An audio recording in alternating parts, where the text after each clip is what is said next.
Hi, do you want to learn how to draw amazing art? Well, in today's video, I'm going to show you how to easily do it with absolutely no effort. Okay, not really. A lot of times people think to draw something, all you need is some paper and pencils, maybe a few more pencils. Maybe if you found just the right art supply, then art becomes easy. It's like a recipe for cake. You just add the ingredients and you magically have cake. And I will also tell you that little gag of dumping all my pencils out was totally not worth it. I had them so organized. Welcome back to Art a la Carte. Today we're going to be talking about art and learning to draw via a tutorial, whether it's from a book or a video or a class. Art isn't like baking. It's not just a mixture of ingredients and then an instant result. It's a mixture of supplies. Of course, you need something to create your art with. There is a huge element that a lot of people want to step over, and that is putting effort into it and practicing it. So, for an example, I'm going to go ahead and teach you guys how to draw a horse head. I get this request all the time, draw more horse videos. So I'm going to do that, show you how to draw a horse head, and then we will put this into practice. So here are the ingredients to draw the horse. We have pencil paper, and for this, it's really easy. You just need some circles, some lines, and a triangle, and a couple of squiggly lines, and you have a horse. I'm going to start off with two circles, one larger and one slightly smaller for the horse's head. The larger one is for more the jaw, and then the smaller circle is for the mouth or the muzzle. I'm going to connect the dots with some straight lines, and the line underneath is going to come in just a little bit on that bottom circle so you have a bit of a chin. I'm going to indent a little bit for the nostril and then add some curved lines back towards the back for the neck.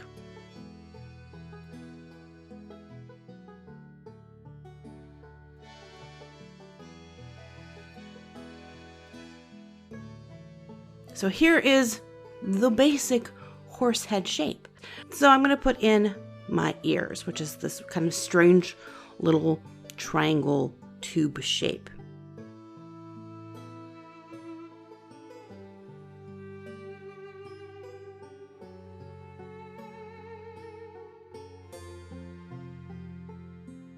After that, I'm going to bring down my eye, which is kind of this almondy lemon shape.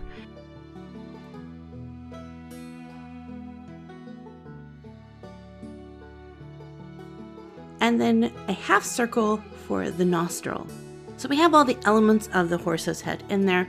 Now it's the fun part of adding all the fun details, like the mouth, the other ear, and the mane, maybe some texture or definition for the horse's muscles on the neck and all the little things that happen on the horse's face. Odd little bits and bobs on there, so I just throw them in there.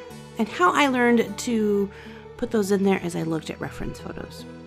So there is your basic horse head. Now, when I do these tutorials, inevitably in the comments I get two comments that are really popular. One is, you draw too fast. And I do. I draw very fast. And then sometimes I even speed up the actual drawing time so that you're not sitting here for half an hour. And so that can be frustrating. So let me just say, if you're watching a tutorial and it goes too fast, hit the pause button and then rewatch the video. That's what I do when I was learning how to do origami. Those guys, they fold paper so fast. I can never fold it as fast as they can. So I was constantly hitting that pause button. Second comment that I get a lot is that I've tried to draw it, but it just didn't turn out. And that's because you're missing that main, huge last bit of an element, which is practicing. So you'll see here, I'm drawing a ton of different horse heads, tons and tons, and I will fill up sketchbooks full of just drawing certain features of whatever it is I'm learning, whether it's horse heads or people's feet or shoes or houses or whatever it is. And I practice it and practice it and practice it. I've been drawing for over 35 years. I'm still learning. If you go back to my earlier videos, you will see that I have, hopefully you will see it, I've improved in my art, and I should see improvement in my art. We're always getting better and improving, and our style is changing. The more practice you put into something, the more you're going to get out of it. So what I'm going to do now is something that some of you may find really boring, but a lot of you guys have asked for it. So I'm going to, in real time, draw out this horse again. I'm not going to go through the tutorial bit about it, where I'm going to explain every little thing. In fact, I'm just going to meanderly talk with you about different things. And you can see this video is long, and I'm just doing a sketch of a horse. I'm not coloring it. I'm not inking it in. I'm just creating a sketch of a horse head. And I want to show you in real time how long it can take to do just a simple sketch. And why a lot of times artists will speed up footage, because not everybody's going to be wanting to sit around and watch a half an hour video of you drawing just something really tiny. Art takes time, not just creating the actual one-time piece, but the overall sharpening your skill and getting better and pushing yourself and trying new things. So here we go. Drawing this. You guys can pull out your paper if you want to and draw with me, because I'm going to do this in real time. So yeah, for those of you who actually watch through this whole video, you guys are super fans, and you might want to watch this full video, though it is super long.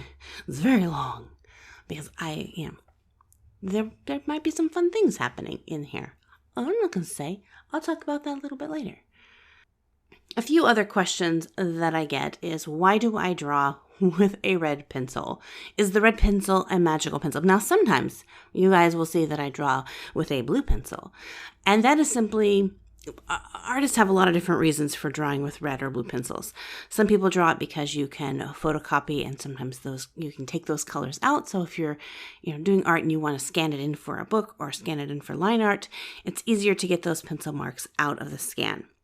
I choose to draw with color pencils, and they're a special kind. They're not just like a regular color pencil. I use a Prismacolor Cool Erase color pencil, so it's erasable. For the most part, if I really push hard, it's not going to erase. But I choose to use a Cool Erase color pencil because it's a little bit different than drawing with a graphite pencil, and I like the variance. Maybe in another year, I'll go back to drawing more with a graphite pencil.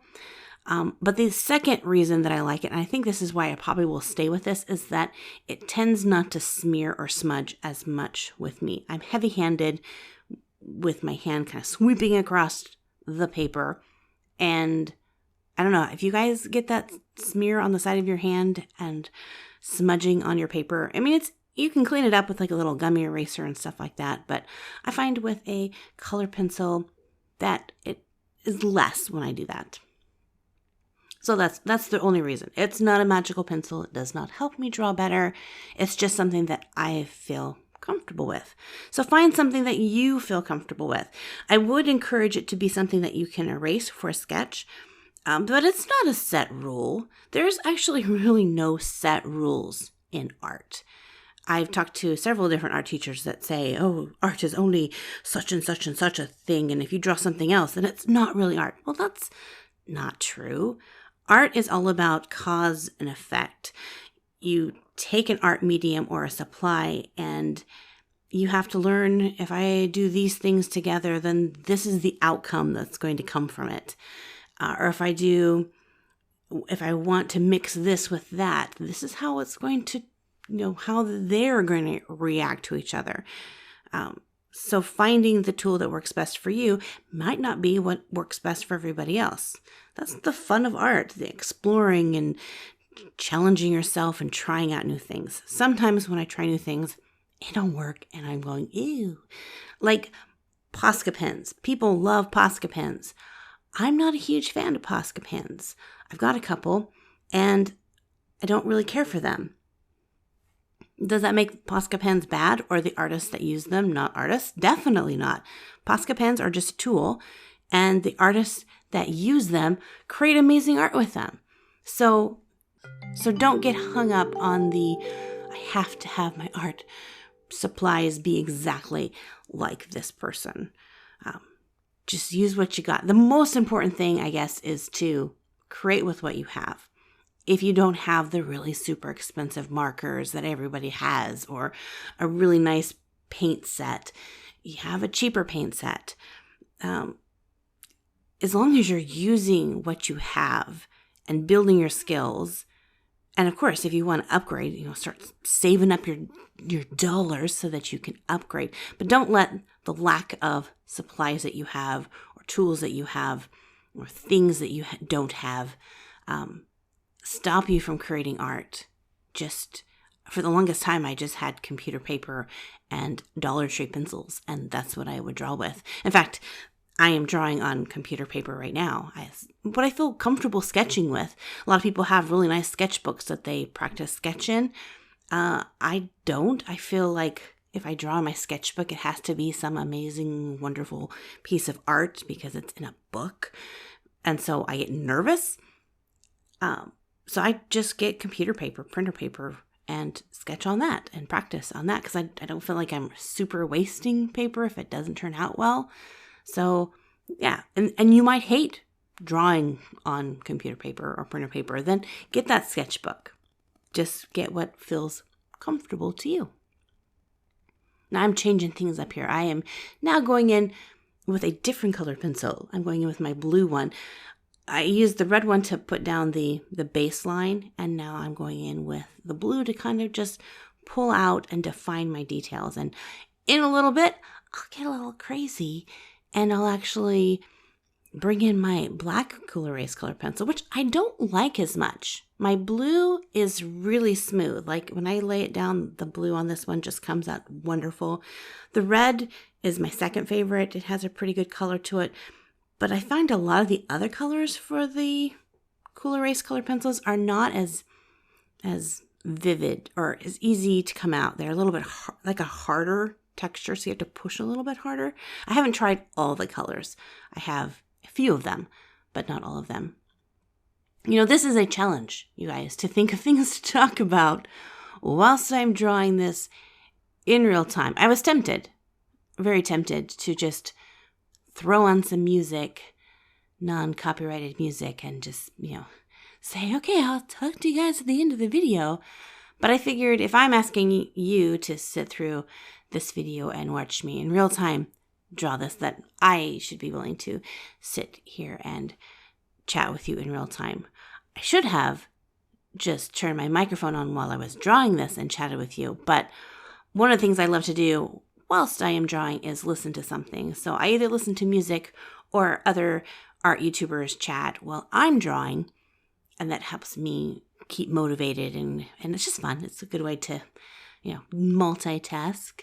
So I couldn't use the audio because YouTube frowns on me putting copyrighted music, and I don't think other YouTubers would be too happy if I had them talking in the background of my entire video. That would be odd, and then it would, be hard for you to hear what I'm saying if there's too many. So that's why I did that. I generally create while I'm listening to something. What do you guys create or listen to? Do you listen to anything? Maybe you're listening to me now while you're drawing. You're painting or creating something while you're listening to my ASMR voice. I could do that for you. Does this inspire you? Yeah, okay. There we go. So that'd be fun if it was like full circle.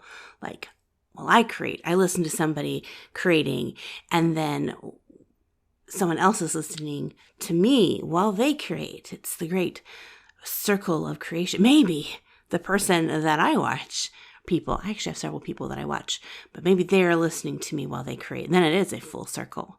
So that's another question I have for you guys is, who are some art YouTubers that you enjoy watching or listening to? Let me know in the comment section below. I always like to check out new YouTube people, especially those who talk. And again, hence the reason why I am voicing this out instead of just putting some music, because I like to listen to people meander and talk and while I work. So let me know who your favorite art YouTubers are. Maybe some of them are already my friends. So I'm going to let you in on a little bit of a secret. If you have been paying attention, which if you're creating art, it would have been hard to pay attention. And this is stinky trick of mine, but I have, I think, 4 words. I will double check and I'll put the number here on the screen. So there are 4 hidden words in this video. I'm not going to say what they are because they're secret words. If you have found those words, all 4 of them, and send me an email, and I'll have an email link in the description box below. Send me an email with those 4 words. The first 4 people that send me those 4 words, I will send you a free print, a free 5x7 print from my shop. And maybe I'll even doodle something on the back of it because that's how much I care. So look for those 4 words and send me an email. First 4 people that do that. So they're hidden throughout there. Now I'm not going to talk about it anymore. Don't say anything in the comments because I want to see how many people actually listened to me and went and found it. And if they come back and check the comments, then they might know something's up. So it's my gift for you. Happy early Christmas. It probably won't get there until after Christmas, but still. Anyway, guys, we have done it. I hope you enjoyed it. If you did, give it a thumbs up. If you're brand new to my channel, hit that subscribe button. Keep practicing. Awesome job, you guys. Thanks for hanging out with me. And until next time, God bless you guys, and we'll see you in another art video. Bye-bye.